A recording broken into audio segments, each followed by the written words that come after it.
逃げれた方がいいよ。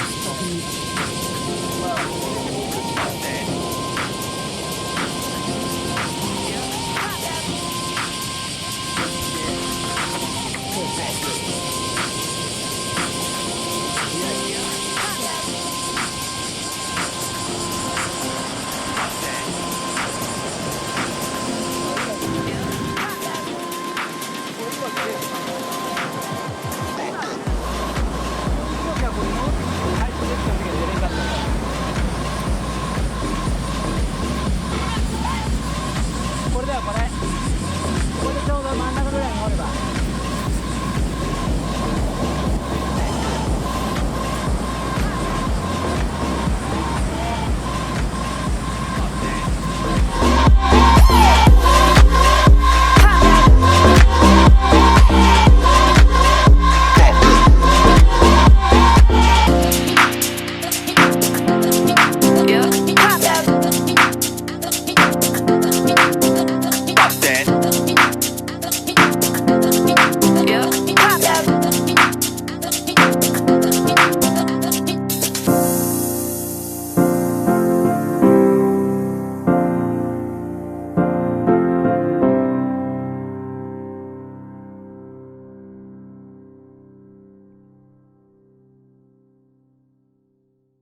遠い時でも、もうショアブレーク抜けんとジェットがピックアップしてくれるので、なかなかいいやー、まあでもいい波っていうか、いい波だったね。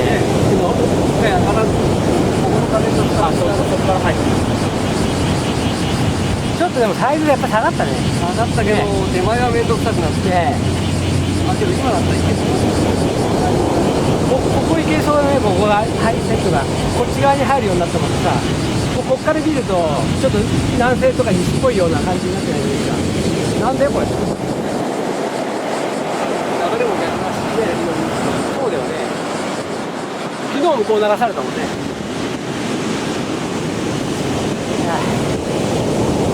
面白かったね。ちょっと様子、もうちょっとだけ様子見て、短い板っていうのもあるんですけど。